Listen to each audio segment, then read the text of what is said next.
আছে তিনটা, যা করবো কামাই, সব খাবে জামাই। ওই লোকের ছেলের জন্য আমি জাহান্নামে যাবো? জীবনও না, আমার যা হয় ওই যথেষ্ট। এখানে সতর্ক করলাম, এগুলো খেয়াল রাখবেন। আমার আজকের আলোচনার বিষয়টা ছিল মুসল্লিদের গুণাবলী নিয়ে আমি আলোচনা করবো। আমি আরো আগে উঠলে আমার মনে হয় ভালো হতো, দেরি হয়ে গেছে উঠতে। আপনাদের মাহফিল গুলো আসলে কালেকশন করে শেষ করেছেন। এত মানুষ আসে দূর দূরান্ত থেকে কথা শোনার জন্য, না এখানে টাকা দেন আগে থেকে এগুলো তুলে নিতে পারবেন না। মাহফিল যারা দেবেন আগে থেকে 1-1.5 মাস আগে সব তুলে নেবেন। মাহফিলের দিন যেন খালি বক্তাকে 1-1.5 ঘন্টা কথা বলার জন্য দেবেন, যারা তাফসীর করতে পারে। তাই বলে আমরা তাহেরি ভাইকে নিয়ে এসে ইয়ালি বাবা, কেল্লা বাবা, ফতে বাবা আরম্ভ করি না। আল্লাহর নামের সাথে যারা অন্য কারো নাম জুড়ে দিয়ে জিকির করে, এদের শাস্তি হবে কিয়ামতে ডবল। আয়াত সূরা ফুরকান 68 নম্বর আয়াত। মাআল্লাহি ইলাহান আখারা, যারা আল্লাহকে ডাকার পাশাপাশি অন্য কাউকে ডাকে, তাদের শাস্তি হবে ডবল। ওনারা জিকির করে, আল্লাহ আল্লাহ বলে, এরপরে ইয়ালি বাবা, কেল্লা বাবা, ফতে বাবা, এগুলো বিভ্রান্ত করছে মানুষকে। এই আলেম নামে এই কিছু জালেম। আপনারা সতর্ক থাকবেন। আমি জানি রংপুর বিভাগের 8টা জেলার মানুষেরা সহজ সরল, এরা এত সহজ সরল বাবাকে ভাই বলে ফেলে না। এত সহজ সরল হবে না। আমাদের একটু চোখ কান খোলা রাখা লাগবে। আজকে থেকে এই মাসলাটা মনে রাখবেন, আল্লাহ বাদে কারো নামে জিকির করা জায়েজ নেই। কথা বলে না কেন? এবং আল্লাহ ছাড়া অন্য কাউকে ক্ষমতার উৎস বিশ্বাস করা হারাম। অথচ এই দেশে বহু মানুষ এই বিশ্বাসে আছে। যারা আছেন তারা এক্ষুনি পাল্টাবেন, নয়তো আপনি মুশরিক। বাংলাদেশ জামাত ইসলামী তারা এই বিশ্বাসে বিশ্বাসী যে ক্ষমতার উৎস জনগণ নয়, ক্ষমতার উৎস আল্লাহ। এজন্য জালেমরা তাদের নিবন্ধন পর্যন্ত বাতিল করে দিয়েছিল। আল্লাহ মনে হচ্ছে নিজে অ্যাকশন নিয়েছে, 5 দিনের মাথায় তাদেরকে নিষিদ্ধ করে দিয়েছে।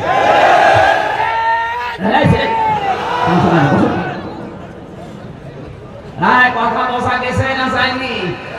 এই শিরিক বাংলাদেশে যাদের ভেতরে আছে, আমাদের অনেকের ভেতরে আছে, ক্ষমতার উৎস জনগণ না, এটা শিরিক।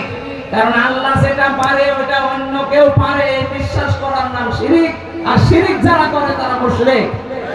আর মুশরিক ছিল আবু জেহেল। আপনি আবু জেহেলের সাথে কিয়ামতে উঠবেন?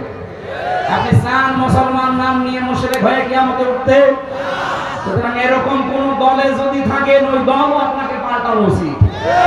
ক্ষমতার উৎসকে এটা আমি বানালাম। সূরা বাকারার ভেতরে আছে 2 নম্বর পারা 4 নম্বর পৃষ্ঠা 3 নম্বর লাইনে আছে, আন্নাল কুওয়াতা লিল্লাহি জামিআ, সব ক্ষমতার উৎসকে আল্লাহ। আলা লাহুল খালকু ওয়াল আমরু, এই দুনিয়া বানিয়েছেন আল্লাহ, জমিনে আইনও চলবে আল্লাহ। আল্লাহর আইন বাদ দিয়ে অন্য কারো আইন যারা প্রতিষ্ঠার জন্য আন্দোলন করে, কোনো মুসলমান ওই দলে থাকতে পারে না। এটা যদি রাজনীতি হয়, হ্যাঁ এটা আমার রাজনীতি। আমি আল্লাহ ছাড়া কারো আইন মানি না, বিশ্বাসও করি না, কারণ প্রত্যেকের ভেতরে ভেজাল আছে। কথা বলেন না কেন? আমান আস্তাকু মিনাল্লাহি কিলা, আল্লাহর কথায় কোনো ভেজাল আছে? মুসল্লি হওয়ার 12টা গুণের প্রথম নাম্বার গুণ, মুসল্লিরা নিয়মিত হয়। যে কোনো কাজ করবেন নিয়মিত, তাহাজ্জুদ করলেন নিয়মিত, জিকির করলেন নিয়মিত, মা বাবার খেদমত করলেন নিয়মিত। 2 মাস দিবেন, 3 মাস না দিয়ে কতদিন পরে যাবে ওই ছাড়ের মতো দিতেছেন। এই জন্য যে কোনো কাজ করবেন দাইমন, সর্বদা নিয়মিত। আল্লাহ আমাদেরকে এখানে 12টা গুণ আছে, সূরা মাআরিজে বাড়িতে যে পড়ে নেবেন। আজকে 4টার সময় নামাজ, আর 3-4 মিনিট আছে। হাফেজদেরকে আমরা সম্মানিত করব, এরপরে আল্লাহর কাছে দোয়া করে শেষ করে দেব। আগামীতে নিয়ে আসবে, আমাদের রাতের বেলা নিয়ে আসবেন। দিনের বেলা মাহফিল আমার হয় না, আমারও ভালো লাগে না, মানুষের জ্ঞান জানে, আমার মাথা খারাপ হয়ে যায়। রাতের বেলা রাতে আজকে আছে কোন জায়গায় জানো? পাটগ্রামে আছে রাতের বেলা। আমি 9টার সময় উঠবো ইনশাআল্লাহ, 9টা 9:30 উঠবো। যতক্ষণ পারি ওখানে কথা বলবো। আজকের মতো আমি আর পারলাম না, শেষ করে দিলাম। ফরজ নামাজ তো, এই জন্য। আসসালামু আলাইকুম। এই আশপাশে মসজিদ থাকলে নামাজ পড়ে নেবেন, এখানে জামাত হবে, তাড়াতাড়ি করেন।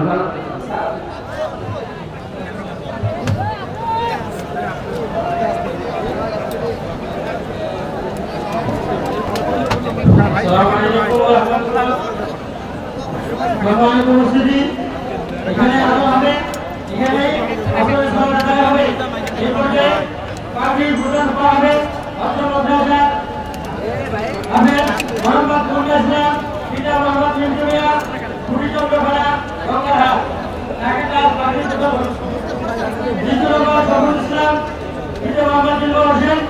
অনন্তপুর বেলাপুরি।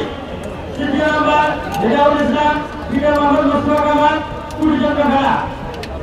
মোহাম্মদ সেলাম হোসেন সাইদি, তৃতীয় মোহাম্মদ মজিবুর রহমান, মোহাম্মদ মঞ্জুরুল ইসলাম, তৃতীয় মোহাম্মদ রফিকুল ইসলাম, বেলাপুরি অনন্তপুর। মোহাম্মদ মাহবুব রহমান, তৃতীয় মোহাম্মদ সুরজামান, অনন্তপুর আলাই। মোহাম্মদ জাকারিয়া, তৃতীয় মোহাম্মদ রফিকুল ইসলাম, কুড়িচন্দ্র ভাই বাংলা। মোহাম্মদ কাজমুল হক, তৃতীয় মোহাম্মদ আব্দুল মজিদ, কুড়িচন্দ্র ভাই বাংলা।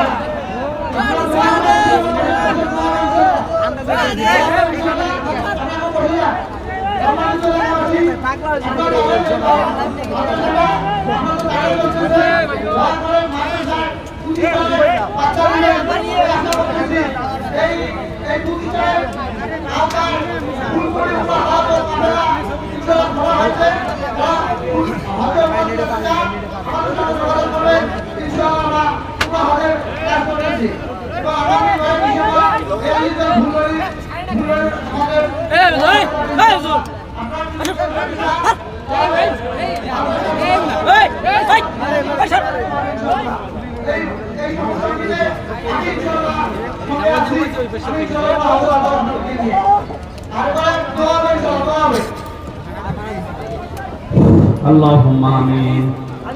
لا إله إلا أنت سبحانك إني كنت من الظالمين. لا إله إلا أنت سبحانك إني كنت من الظالمين. ربنا ظلمنا أنفسنا وإن لم تغفر لنا وترحمنا لنكونن من الخاسرين. رب العالمين.